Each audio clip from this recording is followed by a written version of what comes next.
Okay, the little red light says we're recording, Bruce, and it's been several weeks since we've done this, and you still look good. Thank you, sir. Same to you. The world I is starting. feel good too, more importantly. Yeah. Well, what's interesting. Even in this pandemic, I know you do a lot of walking. I was at the doctor's not too long ago, and I actually lost 10 pounds during this pandemic, and he said that's unusual. What's happening is people are gaining 10 pounds. And so I guess that's my brag for the moment. It has nothing it's You know what? Yeah. Trying to find some smiles and good news in Yeah. an environment that hasn't been exactly full of them. Yeah. Another point of good news. That's all that's what I tell you. You can brag all you want about losing 10 pounds. Well, if that's the case, now let's talk about my guitar playing. All right, now, yeah, actually, that will be another topic someday. But anyway, I guess to go back into some of the frustrating news, you and I were talking about this. It was an article in the Wall Street Journal from a week or so, May 2nd, not too long ago, about a company called Basecamp, a tech company called Basecamp. And just to review a little bit about Basecamp, they're a small privately held company that's very influential among other tech companies. So it's a tech company's tech company, which is saying something about how good they have to be and smart. And its founders have actually written very popular books about work, and they've been held up as a model workplace with shortened weeks in the summer, all sorts of employee benefits, and they even do something really novel like equal pay for equal work, paying everyone the same salary for the various roles they are in, as opposed to sort of what you and I have been used to, these tiered structures where you're paid usually lower than the average. Being all that, they've had you'd think the employees would just be thrilled, but they've had like a little revolt there. Because Basecamp just announced within the past couple of weeks that they're going to curb political conversations at work. And the fallout came fast and it came furious. Tech employees, workplace consultants, and here we go again, politicians alike assailed their decision on Twitter and LinkedIn, although they started getting some support from other executives about it's called a courageous move. And some employees publicly threatened to quit because they couldn't bring their whole selves to work anymore. What would you do if you were that CEO? Gotta love that line, whole selves to work anymore. Okay. So does that mean you got to bring all your baggage from home with you? I look at this and I think it is courageous, because I don't know how you talk about this stuff without offending people. I mean, I have friends from 40 plus years that I'm losing touch with because of the politics and social issues of the day and the kind of polarization that's taken place and the inability to have a dialogue based on fact. So what would I do? How does this make sense? I would say, don't let the door hit you hit you in the ass on the way out. Yeah, Because, we're doing everything in our power to make this a good workplace. Political arguments do not make work a better workplace, because they evolve into issues of social justice, issues of discrimination, issues of access, so at what point, it's fine. Over lunch, you want to talk about that stuff one-on-one, face-to-face. Yeah. But in this world where we're increasingly quasi-anonymous, or you're not face-to-face with people, having, you lose some empathy too. So it's harder to see and read facial cues and all those things. And I think people are just offending the shit out of each other.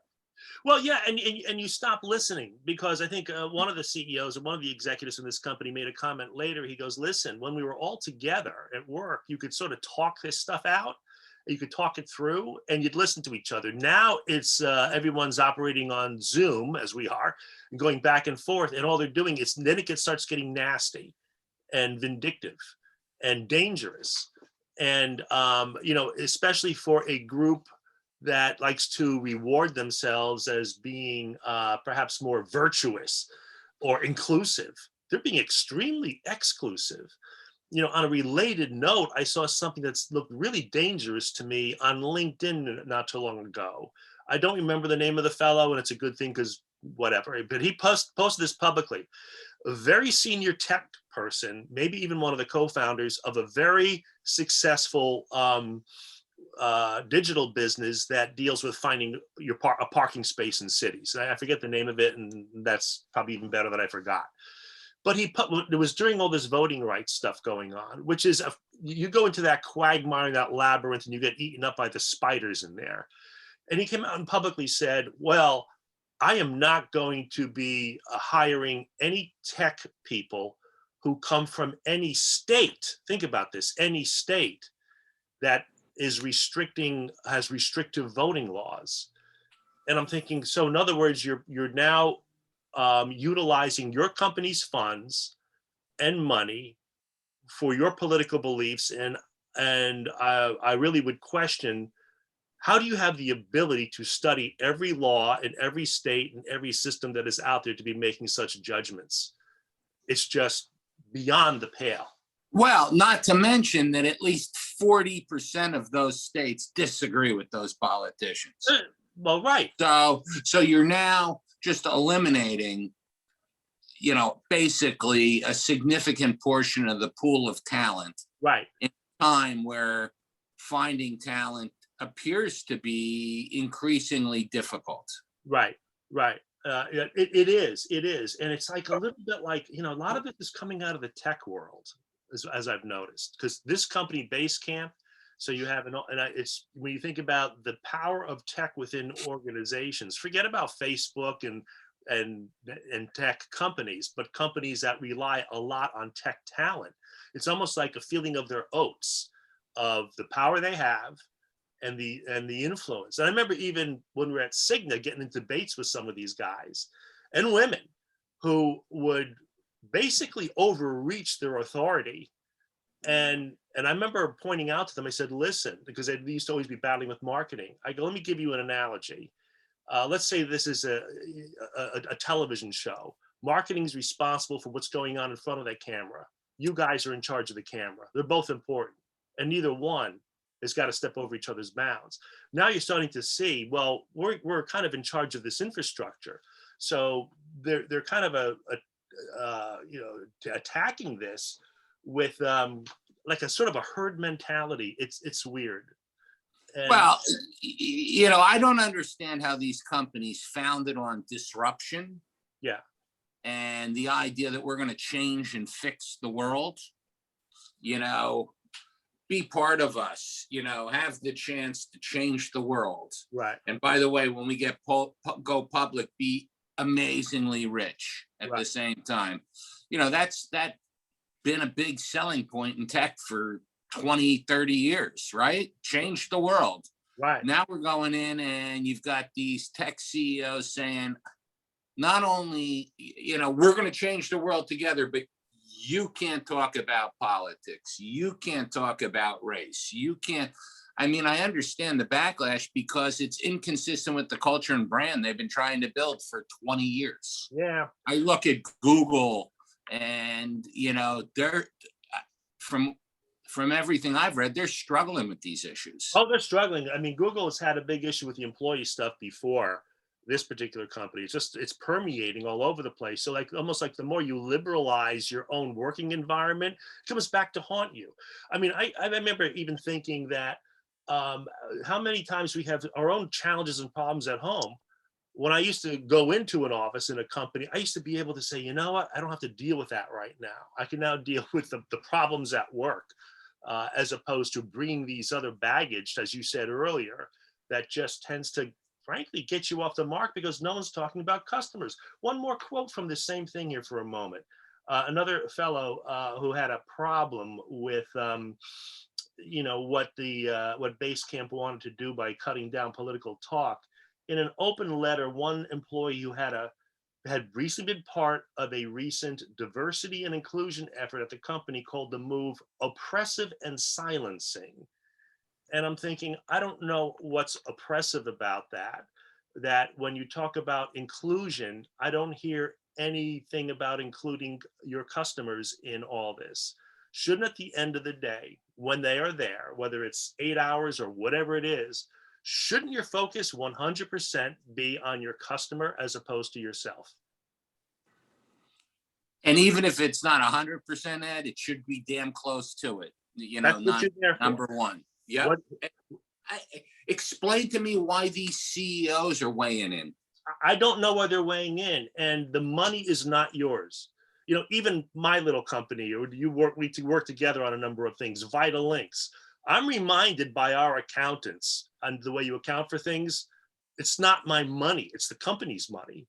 So things have to be accounted for very carefully in terms of when money is extracted to pay for yourself or pay for other things.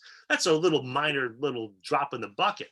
So you extract that out to large corporations. You're there, you're getting paid for funds coming from shareholders and customers, and you have to be stewards of that. And if you're using your time, you're forcing your company to weigh in on your particular issue. You're using their time and their money to do that. And you have those beliefs, you're getting paid well enough, do it on your own time. Do it all you want on your own time. But why this isn't getting reined in even better, and why employees, very senior, educated employees can't understand that is beyond me. Every single one of them, especially the tech people, especially people who are sort of divorced by the day-to-day, should have in their offices or workstation pictures of the customers, pictures of people they're serving, and the challenges of their life. Not just happy people on a swing, but challenges they're going through, good stuff, tough stuff. Business challenges or personal challenges, whatever they are. And say, that's who you have to impact every day. While you're here, that's who you need to think about. And if you're thinking about them and you serve them well, you'll be able to do better things yourself too. This is not rocket science. You do not need an MBA for this. Yeah, it's a mystery to me why you would wait in. For all those years, companies kind of tried to navigate this thing. These CEOs are not stupid. Right. These chairmen are not stupid. They got there because they're smart, savvy business people. I just would like to understand what they think the end game is here. Where does this go?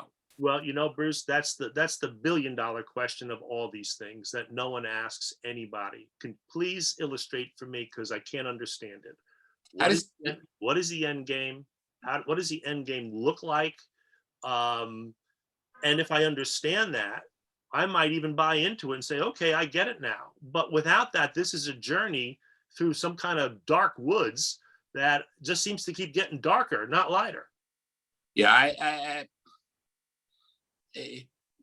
from a purely branding perspective, why are you going out of your way to piss off 20, 30, 40, 50% of your customer base? Yeah, why are you going out of your way to piss off 20, 30, 40, 50, 60% of your employee base? Right. It's partisan because it's so closely divided. This is not an 80-20 situation. Right. Not to say that it's not potentially a public good, but is that the place to be doing this? Well, I keep going back a lot. A model in my mind has been a company you and I worked with over the years called Chick-fil-A. They put out chicken sandwiches, pretty darn good chicken sandwiches. But every single moment, I don't care if you go to one of those stores or if you work with their corporate headquarters, they're thinking about their customer in mind in terms of how do you make their life a little bit better for that, at least that particular moment. And I know they've had their issues and all sorts of stuff, but I just keep getting back to that pure element related to it in terms of the role you're playing in your customer's life at that point in time, and how can you make it better for them. You do that, and guess what? Then you've actually achieved a little bit of social justice, because everyone's life is almost a little bit too complex right now, and a little bit of too much self woe going on too. But if it at least puts you in their shoes a little bit more, it's going to help you out with your own life as well, I think. But I think that makes sense. And yeah, I agree with you. Also, those employees, get rid of them, replace them. Give them back at Don't base. let the, I mean, Don't let listen, them. Yeah. yeah, listen, I don't think you have to be derisive or even divisive, but what you can't be is having employees basically telling you that non-work related stuff and our brand and our culture aren't more important, Right. than my personal views. Yeah, exactly. When you put yourself above all others, you're not building a brand. There's no team there. It just doesn't work for me. I don't understand it. I wish somebody would explain it. Well, we couldn't explain it well, but we think we know what's wrong with it. So anyway, next time we'll talk about something like rock and roll. I think that makes sense. You got it, buddy. All right, man. Good seeing Talk to you later. you. Bye-bye. Bye.